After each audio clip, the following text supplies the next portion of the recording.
예, 반갑습니다. 다중이용소법이죠. 자, 1강 시작하겠습니다.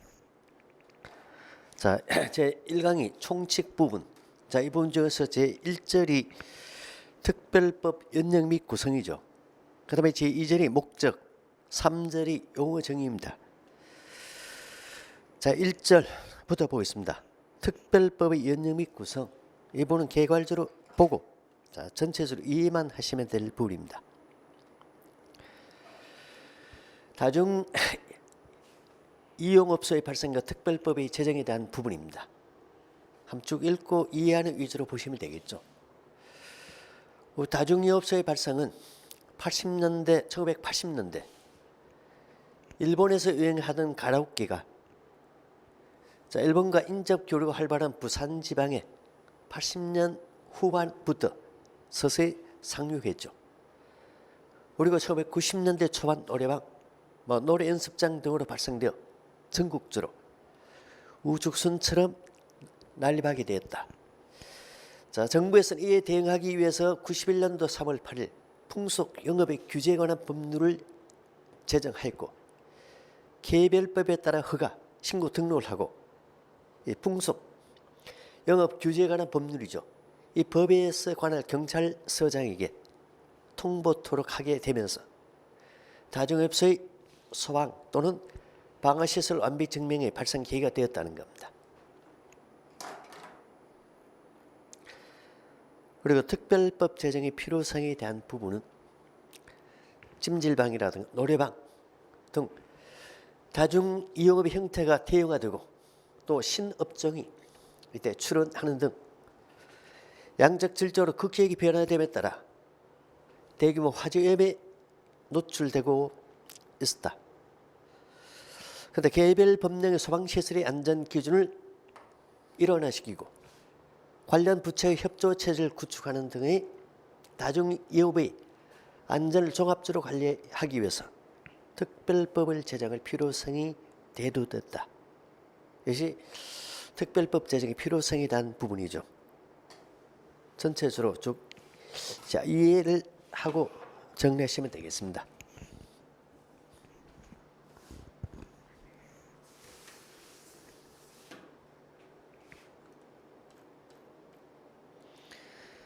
그다음에 다중이용업소 관련 법규의 변천은 굳이 외울 이유는 없겠죠.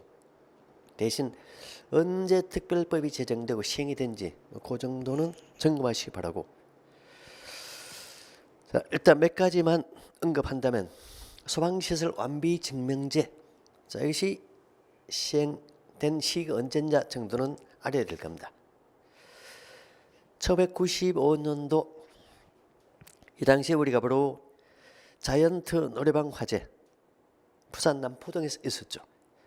그리고 서울 서초구에서 진실 노래방 화재를 계기로 노래 연습장 등에 대한 경찰청장의 시설 점검 강화 지시가 이루어지고, 노래 연습장 신규 신고 시 소방시설 완비 증명 제출을 요구하게 되었습니다. 그래서 이것이 시기가 1995년 12월 6일이 되겠죠. 이것이 소방시설 완비 증명제 첫 시행이 되겠습니다. 또 노래 연습장 영업 신고 시 소방시설 완비 증명 첨부제, 이것이 12월 13일 이루어졌습니다. 이때 경찰청에서 지방경찰청에 우선 지시된 사항 협조로 시행하게 됐습니다. 자, 노래 연습장 등에 대한 소방시설 기준이 1996년도 3월 27일 고시가 이루어졌죠. 이때 노래 연습장, 단란 유흥주점, 그리고 비료물 감상실, 그 다음에 룸살롱, 그리고 록카페, 자, 이것을 대상으로 그 당시에 이루어졌습니다. 적용시설은 참고해서 내용을 보시면 되겠습니다. 그리고 구소방법 관련 법규의 변천입니다. 1958년 소방법 제정이 이루어지죠. 여기 다중이용업과 관련된 법규 내용은 1997년 9월 7일 시행된 소방법 및 시행령에서는 법 제8조 2에서 소방시설, 방어시설 완비 증명, 자 이것이 규정이 이루어졌습니다. 그리고 소방법 시행령 제4조 2, 이 당시 다중 이용업의 범위로서 노래 연습장, 비료 감상실, 융주점, 단란주점, 또 지하층에 설치된 일반 음식점, 자 이것으로 다중 이용업을 규정을 했었죠.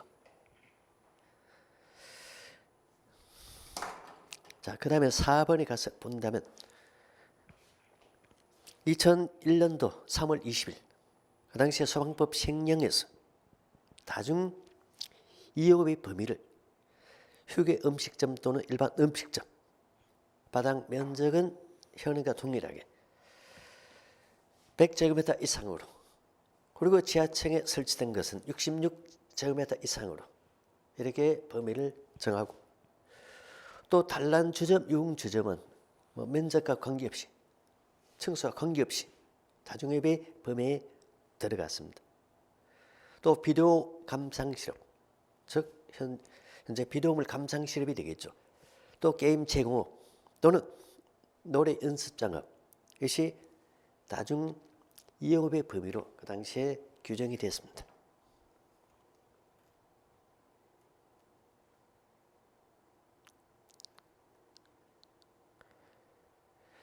그리고 2002년도 10월 16일 그 당시에 시행규칙이죠. 시행규칙으로 다중이용의 범위를 찜질방업, 산후조리원업, 고시원업, 전화방업, 화상대화방업, 멀티미디어 문화 콘텐츠, 설비 제조, 그 다음에 수면방업, 콜라 태급 등의 신종 자유업이 다중이용의 시행규칙으로 포함이 되었습니다.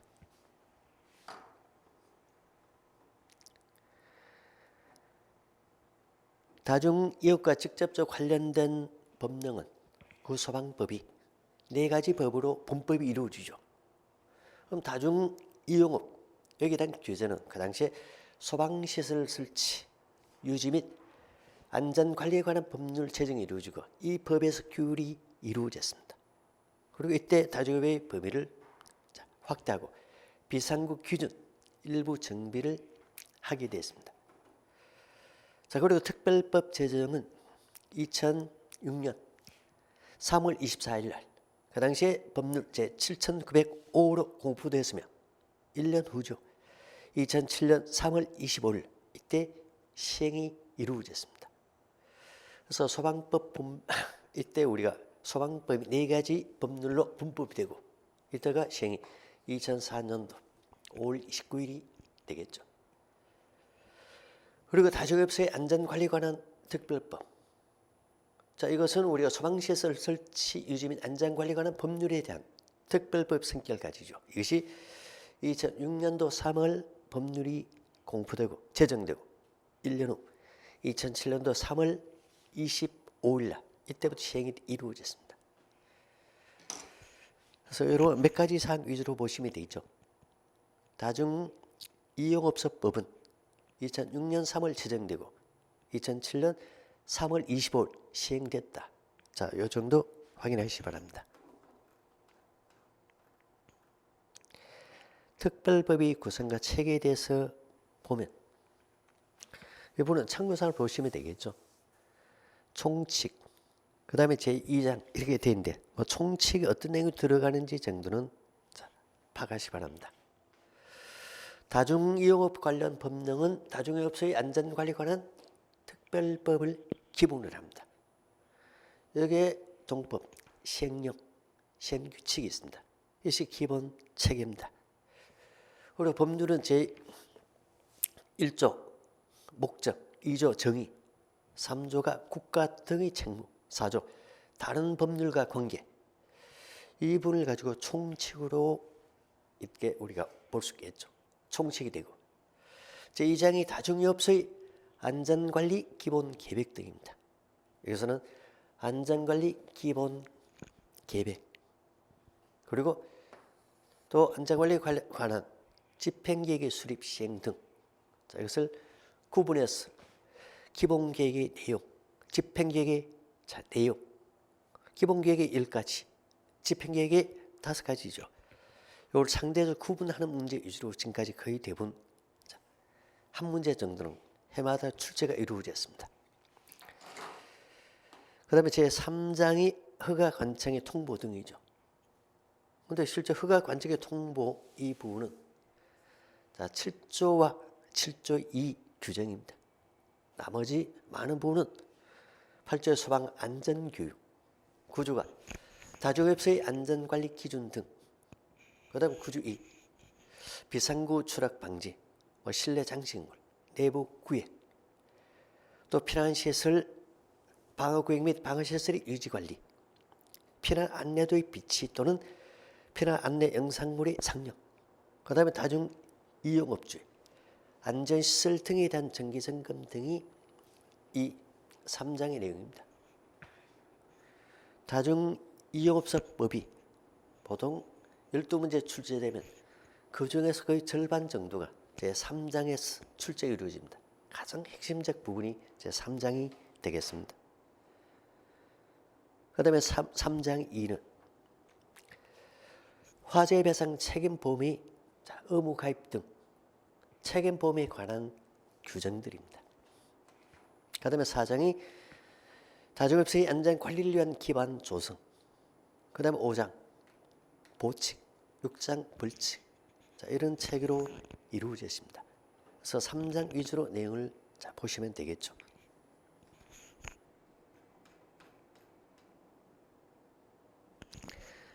그 다음에 제2절 보겠습니다. 2절은 특별법의 목적에 대한 부분입니다. 이 법률의 목적은 법률 제1조의 규정이 이루어져 있습니다. 그래서 다중이용업소법의 목적, 이것이 법 1조죠. 자, 이것을 읽어보면 이 법은 즉 다중이용업소의 안전관리 관한 특별법, 약칭해서 다중이용업소법이라 할 수 있겠죠. 이 법은 화재 등 재난이나 그 밖에 위급한 상황으로부터 국민의 생명, 신체 및 재산을 보호하기 위하여 다중이용업소의 안전시설 등의 설치, 유지 및 안전관리와 화재 위험평가, 또 다중이용업주의 화재배상 책임보험에 필요한 사항을 정함으로써 공공의 안전과 복리 증진에 이바지함을 목적으로 한다. 이 목적 규정을 가지고 목적과 수단에 따라서 구분해 본다면 이것을 1차적 목적, 2차적 목적, 궁극적 목적 이렇게 구분할 수 있죠. 1차적 목적은 이 법의 핵심적 내용입니다. 자, 이 법은 어떤 사항을 규정하고 있는가? 그래서 다중이용업소의 안전관리 관한 특별법이죠. 그래서 다중이용업소의 각종 안전시설 등이 있습니다. 안전시설 등의 설치, 유지 및 안전관리에 관한 부분. 두 번째, 화재 위험평가에 관해서 역시 규정하고 있습니다. 그리고 세 번째, 보험이죠. 업주의 화재배상 책임 보험에 여기에 필요한 사항을 규정하는 것이 이 법의 1차적 목적, 핵심적 내용입니다. 이걸 통해서 뭘 하려고 하냐? 화재 등 재난이나 그 밖에 위급한 상황으로부터 국민의 생명, 신체 및 재산을 보호하는 것이 2차적 목적입니다. 그리고 이 법의 궁극적 목적은 제일 뒤쪽에 추상적으로 규정하고 있습니다. 공공의 안전과 복리 증진에 이바지하는 것이 이 법의 궁극적인 목적입니다.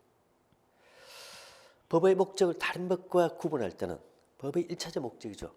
1차적 목적 가지고 다른 법률과 어떻게 다른지 이것을 구분합니다. 2차적 목적, 그리고 궁극적 목적은 다른 소방 관련 법은 거의 대부분 동일합니다. 그래서 이 법은 다중이용업소의 안전시설 등의 설치, 유지 및 안전관리, 화재 위험평가, 또 업주의 화재배상 책임보험에 필요한 사항을 규정하는 것, 이것이 이 법의 기본적 내용, 1차적 목적이 되겠습니다. 자, 법 1조 규정된 목적 규정의 기능이죠. 목적 규정은 법의 핵심 내용을 담고 있습니다. 또 법의 목적론적 해석의 기준이 되며 입법 공백이 있는 경우 이 목적에 따라서 구체적인 상황에 맞는 타당한 결론을 도출할 수 있다. 자, 이것이 이 목적 규정의 기능이 할 수 있습니다. 그리고 법 2조가 용어 정의죠. 용어 정리를 하기 전에 자, 3조 자, 1항과 2항에 관한 규정입니다. 법 3조 그리고 1항과 2항은 정부의 책무 그리고 업주의 의무에 관한 규정입니다. 자, 여기서 정부는 중앙정부 즉 국가가 되겠죠. 지방정부, 지방자치단체입니다. 그래서 주체가 국가와 지방자치단체의 책무니까 국가와 지방자치단체는 주체가 되겠죠. 그래서 정부는 국민의 생명, 신체 및 재산을 보호하기 위하여 불특정 다순이 이용하는 다중 이용업소의 안전시설 등의 설치, 유지 및 안전관리에 필요한 시책을 마련해야 한다. 이 법의 핵심적 내용이 다중이업소의 안전시설 등의 설치, 유지 및 안전관리입니다. 여기에 필요한 시책을 마련하는 것이 정부의 책무가 됩니다. 정부가 국가와 지방자치단체가 주체가 되겠죠. 그 다음에 업주의 의무도 있습니다. 그래서 다중이용업을 운영하는 자, 즉 다중이용업주는 국가와 지방자치단체가 실시하는, 즉 정부가 실시하는 다중이업소의 안전관리 등에 관한 시책에 협조해야 합니다. 또 다중이용업소를 이용하는 사람들을 화재 등 재난이나 그 밖에 위급한 상황으로부터 보호하기 위하여 노력해야 한다. 그래서 법 제3조는 정부의 책무 또 다중이용업주의 의무 여기에 대해서 규정하고 있는 것이 법 제3조가 되겠습니다.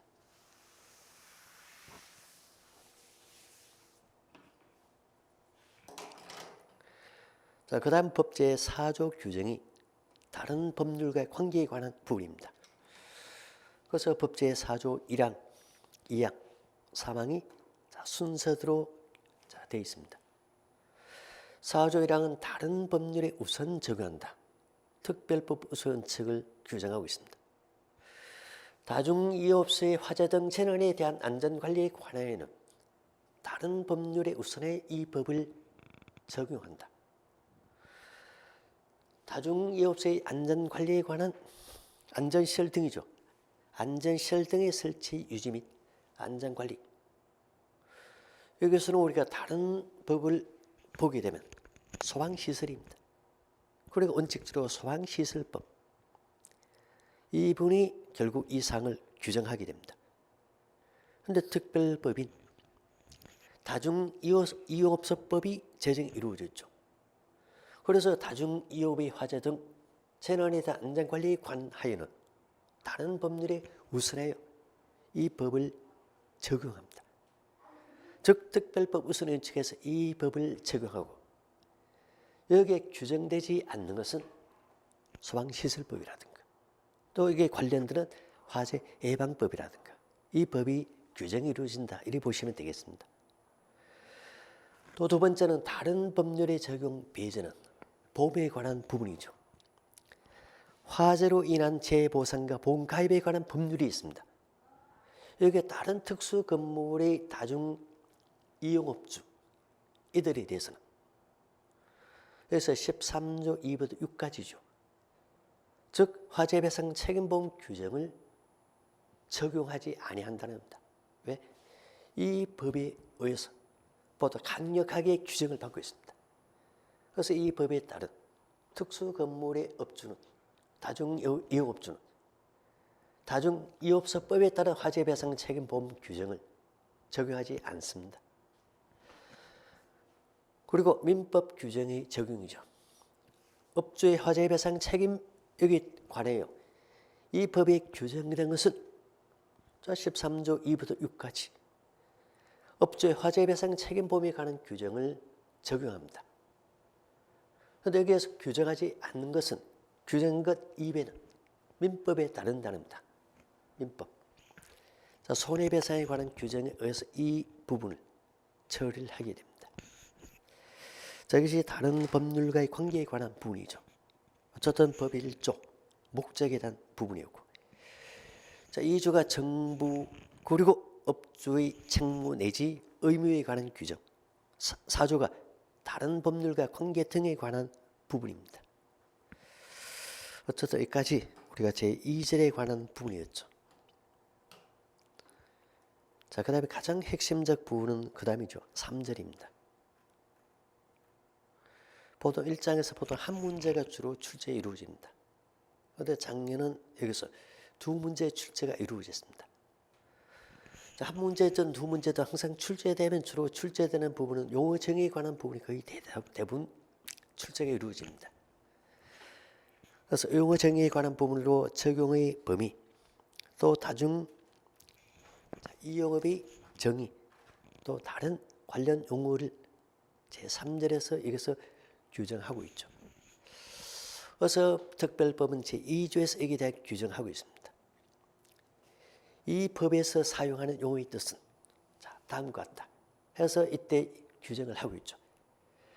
또 이 법에서 사용하는 용어의 뜻은 1항에서 규정하는 것 이것을 제외하고는 소방기본법, 소방시설공사법, 화재예방법, 소방시설법 및 건축법에서 정하는 바에 따른다.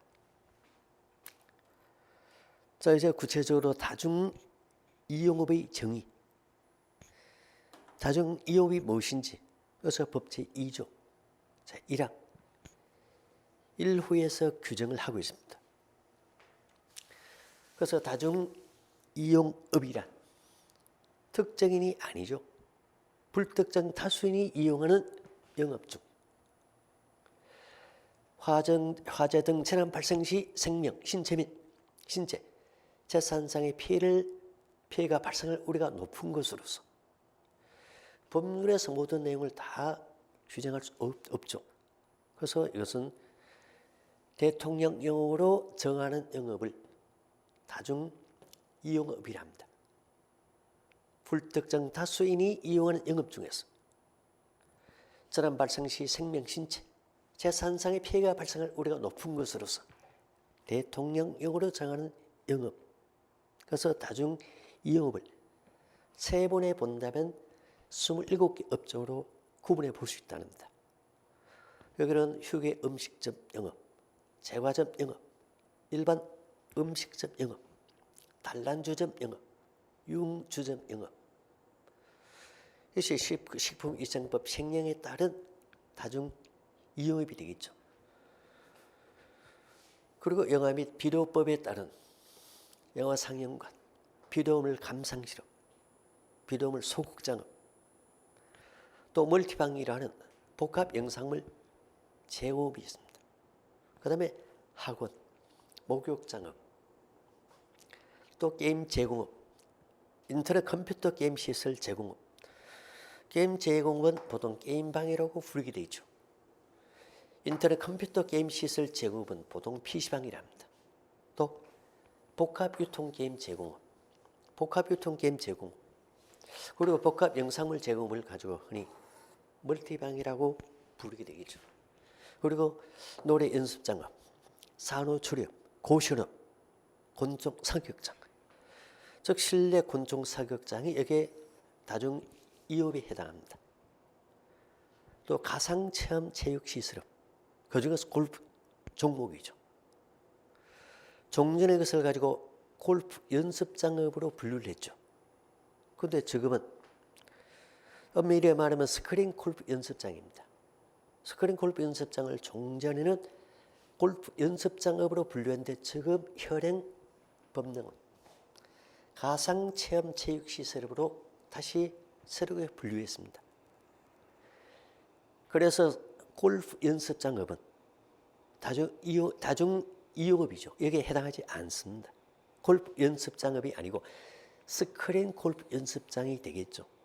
스크린 골프 연습장을 법에서는 가상체험 체육시설로 분류하고 구체적으로 그중에서 골프 종목이 되겠습니다. 그 다음에 안마 시술소, 그리고 전화방업, 화상대화방업, 수면방업, 콜라텍업, 방탈출 카페, 키즈 카페, 만화 카페. 여기부터 나오는 전화방업부터 나오는 부분은 자, 대통령령은 기본적 내용을 정하고 구체적으로 행정안전부령으로 규정하도록 되어 있습니다. 그리고 행정안전부령이죠. 시행규칙으로 이 내용이 구체적으로 전화방업과 화상대화방업, 두 번째 수면방업, 세 번째 콜라텍업, 그 다음에 네 번째 방탈출 카페, 다섯 번째 퀴즈 카페, 여섯 번째 만화 카페 해서 6가지를 행정안전부령으로 정하는 다중이용업으로 이렇게 분류하고 있습니다. 그래서 총 27개 업종으로 분류될 수 있는 것이 다중이용업이 되겠죠. 그래서 이것은 대통령령으로 정하는 다중이용업이 되겠습니다. 불특정 다수인이 이용하는 영업 중 화재 등 재난 발생 시 생명, 신체, 재산상의 피해가 발생할 우려가 높은 것으로서 대통령령으로 정하는 영업. 자, 이것이 다중이용업의 개념 정의였습니다. 그러면 구체적으로 다중이용업은 대통령령으로 정해집니다. 그래서 대통령령으로는 자, 13가지 유형으로 이것을 분류하고 있습니다. 그래서 이것을 1부터 13까지 해서 그중에서 12가지는 대통령령으로 직접 규정하고 있습니다. 마지막 13번째는 행정안전부령으로 정하는 영업에서 행정안전부령으로 구체화하고 있습니다. 다음 중 행정안전부령으로 정하는 다중이용업에 해당하는 것끼리만 묶은 것은 또 해당되지 않는 것은 이럴 때 상대적으로 구분해야 됩니다. 그래서 1에서 12까지는 대통령령으로 직접 규정하고 있습니다. 그리고 13번째 유형에 대해서는 행정안전부령으로 구체화되도록 기본적 사항만 대통령령으로 규정하고 있습니다.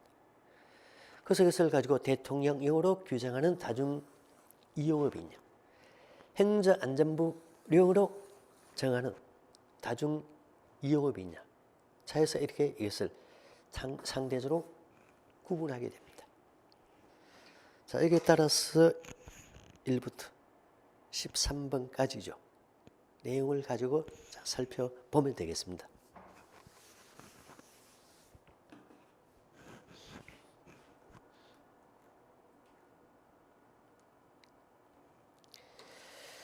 그래서 대통령령으로 정하는 다중이용업, 법 제2조 1항 1호에 따른 대통령령으로 정하는 영업이란 다음의 어느 한 해에 해당하는 영업을 말한다 해서 13가지 유형으로 구분하고 있고, 13번째는 행정안전부령으로 구체화하도록 규정하고 있습니다.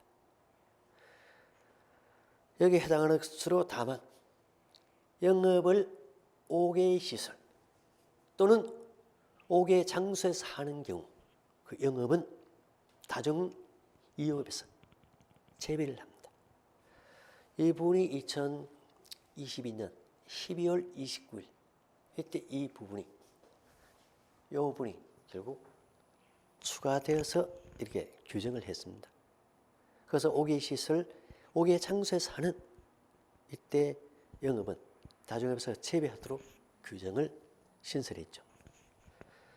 자, 그럼 구체적으로 13가지 유형 중에서 첫 번째 유형이 식품위생법 시행령 21조 8호에 따른 업종이죠. 여기서는 식품 적계급 중에서 5가지, 즉 다음에 어느 한 해에 해당하는 것이 다중 이용업이다. 그래서 5가지를 규정하고 있습니다. 저것을 편의상 2가지로 구분해서 본다면 기업, 니은으로 성질에 따라 구분할 수 있겠죠. 식품위생법 식령에 따른 식품 적계급 중에서 휴게 음식점 영업, 제과점 영업, 그리고 일반 음식점 영업이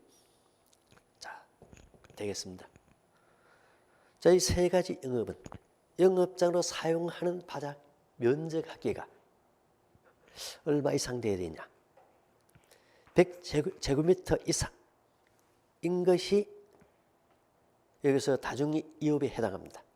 단 영업장이 지하층에 설치된 경우에는 그 영업장의 바닥 면적 합계가 100제곱미터일 필요 없죠. 66제곱미터 이상인 것이 다중이업에 해당하겠습니다. 휴게 음식점, 제과점, 일반 음식점 영업은 영업자로 사용하는 바닥 면적 합계가 100 이상, 단 지하층의 경우는 66 이상이 다중이업에 해당합니다. 단 제외하는 것이 있습니다. 다만 영업장, 내부 계단으로 연결된 복층구조 영업장을 제외하고 영업장이 지상 1층이나 지상과 직접 접하는 층의 어느 한 해에 해당하는 층에 설치되고 영업장의 주된 출입구가 건축물 외부의 지면과 직접 연결되는 곳에서 하는 영업은 제외합니다. 즉 지상 1층 피난층에 설치된 것, 자, 이것은 다중이업에 해당하지 않습니다. 저 지상 1층에 100제곱미터 이상의 제과점 영업을 하고 있다. 이럴 때 지상 1층에 설치된 제과점 영업은 100제곱미터 이상이더라도 이것은 다중이업에 해당하지 않습니다. 그래서 첫 번째 이 3가지 다중이업은 지상 1층에 있는 것 제외, 또 피난층에 설치된 것 제외하고 결국 바닥으로 사용하는 면적이 100 이상, 지하층에 설치된 경우는 66 이상일 때 그것은 다중이용업에 해당합니다. 지상 1층에 일반 음식 영업이 150제곱미터로 설치되어 있다. 이럴 때 이것은 다중이용업에 해당하지 않죠. 지하층은 해당됩니다. 지하층의 경우는 바닥 면적 합이 얼마? 66제곱미터 이상이면 다중이용업에 해당합니다. 지상 2층에 설치된 예컨대 100제곱미터 이상의 이때 우리가 바로 휴게 음식점 영업이다. 그러면 여기에 해당합니다. 그래서 제과점 영업, 휴게 음식점, 일반 음식점 영업은 지상 1층 피난층에 설치된 것은 제외하고 바닥 면적 합계가 100 이상, 지하층의 경우는 66 이상인 것은 다중이용업에 해당합니다. 자, 그리고 식품위생법 식령, 여기에 따른 식품 적계급 중에서 단란주점 영업과 유흥주점 영업은 층수 관계없습니다. 면적 관계없이 구분 없이 모두 다중이용에 해당합니다. 자, 지상 1층에 다중이용업 바닥 면적 합계가 얼마나? 자, 100제곱미터 정도 된다. 100제곱미터다. 자, 이럴 때 우리가 바로 바닥 면적 합이 얼마인지 관계없이 지상 1층, 피난층 관계없이 모두 이것은 다중이업에 해당합니다. 지상 1층에 설치된 것 예컨대 바닥 면적 합계가 50제곱미터이다. 그렇더라도 이것은 다중이용업에 해당합니다. 역시 유흥주점 영업도 층별 면적 구분 없이 다중이용업에 이용업에 해당합니다. 그래서 여기서 주의할 것은 위의 것 휴게 음식점 일반 음식점 영업 제과점 영업은 층별에 따라서 지상 1층이냐 피난층이냐 재별이죠. 또 면적에 따라서 재배되기도 합니다. 지상 1층 피난층이 아닌 층에 지하층 또는 우리가 지상 2층 이상이 있다. 그렇더라도 지하층에서는 66 이상 그리고 2층 이상은 이와 같이 해서 100제곱미터 이상일 때만 다중업에 해당합니다. 그래서 휴게 음식점 영업 등은 층별 면적과 구분 없이 아니죠. 면적 여기에 따라서 다중업이냐 아니냐 이렇게 해서 달라지겠죠. 그런데 밑에는 단란주점 그리고 유흥주점 영업은 층별과 면적 관계없이 모두 다중 이용업에 해당합니다.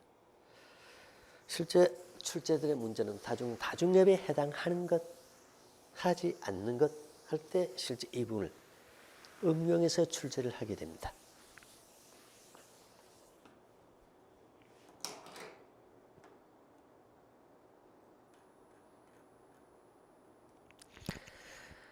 자, 그 다음에 나오는 것이 다음에 공유 주방을 운영하는 영업.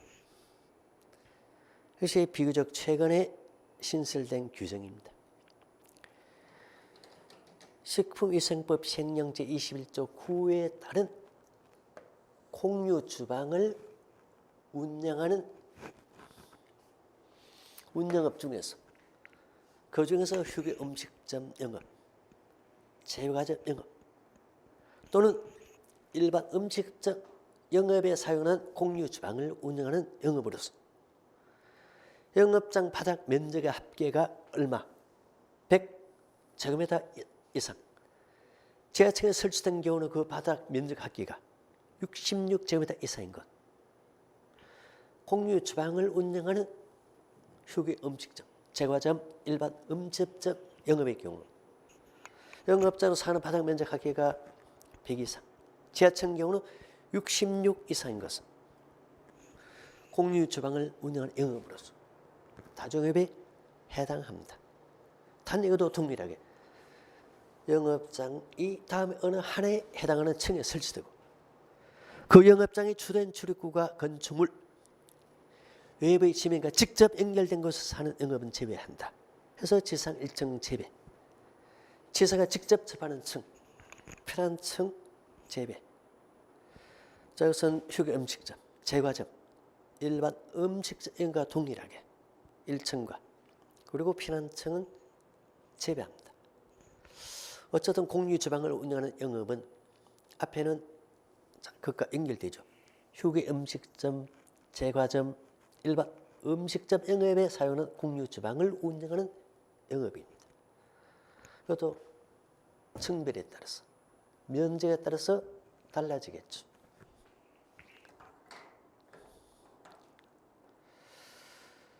자, 이것은 참고사항으로 내용을 보시면 될 뿐이죠. 굳이 내용을 가지고 완경을 할 필요는 없을 겁니다. 식품위생법 시행령에는 식품 적계급, 자, 이것을 가지고 6가지로 규정하고 있습니다. 휴게 음식점 영업, 일반 음식점 영업, 단란주점 영업, 유흥주점 영업, 위탁, 급식 영업, 제과점 영업 규정하고 있죠. 이 중에서 위탁 급식 영업은 제외고 나머지 휴게 음식점, 일반 음식점, 단란주점 영업, 그리고 유흥주점 영업, 제과점 영업 5가지를 다중 이용업으로 어쨌든 보고 있습니다. 분류하고 있죠. 그냥 내용을 보면 휴게 음식점 영업은 주로 다류, 아이스크림류 등을 조리 판매하거나 패스트푸드점, 분식점 형태 영업 등 음식류를 조리 판매하는 영업으로서 음주 행위가 허용되지 아니하는 영업이 휴게 음식점 영업이 되겠죠. 이것은 일회용 다류 또는 그 밖의 음식류에 뜨거운 물을 부어주는 경우는 재배한다 되어 있습니다. 일반 음식점 영업은 음식류를 조리 판매하는 영업으로서 식사와 함께 부주주로 음주 행위가 허용되는 영업, 단란주점, 그리고 유흥주점, 재활 영업을 규정되어 있습니다. 참고로 내용을 읽어보시면 될 부분입니다.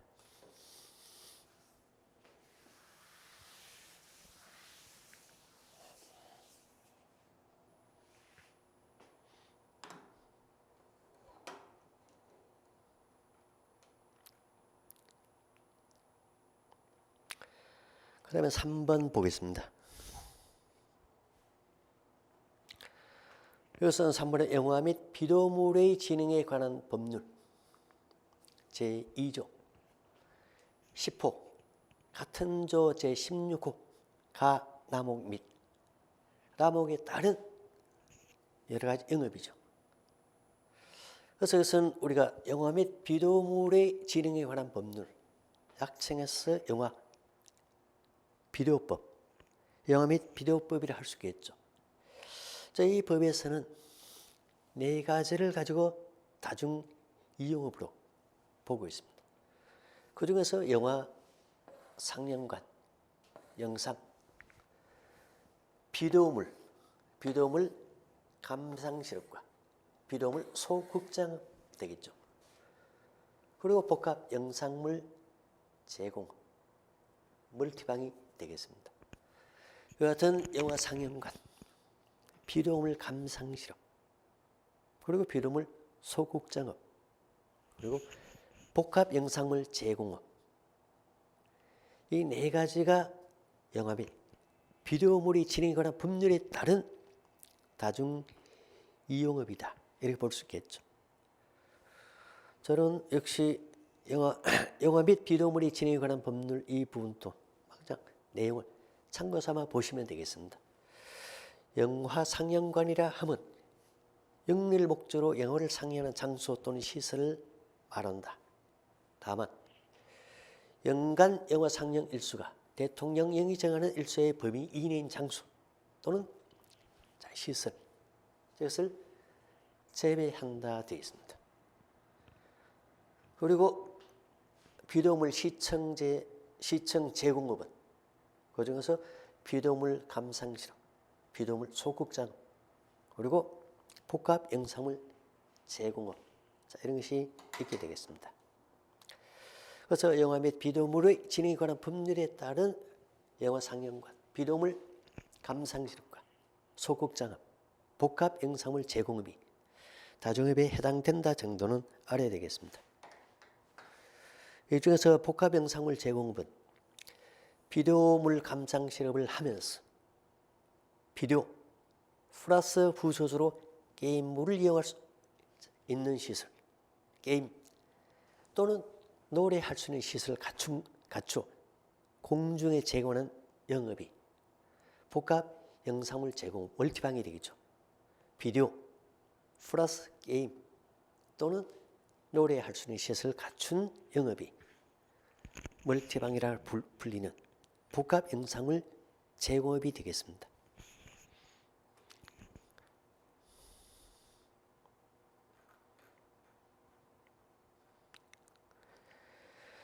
자, 그 다음에 대통령령으로 정하는 것 중에서 이제 네 번째로 학원이 있습니다. 이 학원은 학원의 설립, 운영 및 과외교습에 관한 법률 2조 1호에 따른 학원으로서 다음에 어느 하나에 해당하는 것이 다중 이용업이 되겠습니다. 두 가지로 볼 수 있겠죠. 첫 번째 원칙은 소방시설 설치 및 관리에 관한 법률 생령 별표 7에 따라 산정된 수용 인원이 300명 이상인 것, 즉 연면적이 570제곱미터 이상인 것, 자, 이것이 다중 이용업이죠. 학원으로서 원칙으로 봤을 때 수용 인원 몇 명? 300명 이상인 학원이 다중협에 해당합니다. 그래서 원칙은 이 부분이 되겠죠. 그런데 여기서 우리가 수용 이론 100명 이상 또 300명 미만이어도 다음에 조건이 충족될 때 이 부분을 학원을 다중이용으로 보게 됩니다. 원칙으로 학원은 수용인원이 300명 이상인 학원이 다중이용이죠. 그런데 개별 학원의 수용인원이 100명 이상 300명 미만이어도 알파 이 세 가지 형에 해당하는 것은 다중이용업이다. 이렇게 규정하고 있습니다. 그래서 여기에 대한 부분이 위에 수용인원 300명 이상인 것보다 훨씬 더 제대로 정리해야 될 부분이죠. 수용인원 100명 이상 300명 미만으로서 다음에 어느 한에 해당하는 것 세 가지입니다. 단 예외가 있죠. 다만 학원으로 사용하는 부분과 다른 용도로 사용하는 부분이 무엇으로서 방화구역으로 나누어진 경우는 설사 여기에 해당돼도 그것은 다중이용으로 보지 않습니다. 그래서 다만 학원으로 사용하는 부분과 다른 용도로 사용하는 부분이 방화구역으로 나누어진 경우는 제외합니다.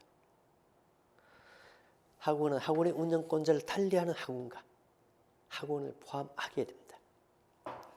자, 첫 번째는 하나의 건축물에, 두 번째도 하나의 건축물에, 세 번째 하나의 건축물입니다. 하나의 건축물에 첫 번째는 학원과 기숙사가 함께 있는 학원입니다. 하나의 건축물에 학원이 있고 여기에다가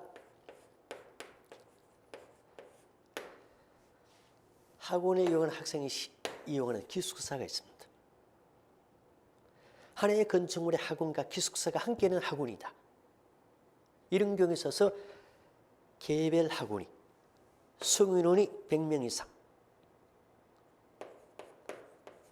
300명 미만이어도 이것은 다중이용에 해당합니다.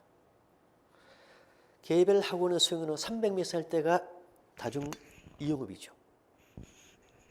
그런데 개별 학원이 예컨대 학원 수용인원이 몇 명이냐? 이럴 때 만약에 110명이다. 하나의 건축물에 학원 수용인원 110명 학원 그리고 기숙사가 함께는 학원입니다. 이 경우 300명 안 되어도 100명 이상 300 미만이어도 이 학원은 어디에 해당하느냐? 다중이용에 해당한다는 겁니다. 두 번째는 하나의 건축물에 학원이 둘 이상 있는 경우로서 학원의 수용인원이 300 이상인 학원 하나의 건축물에 학원 플러스 학원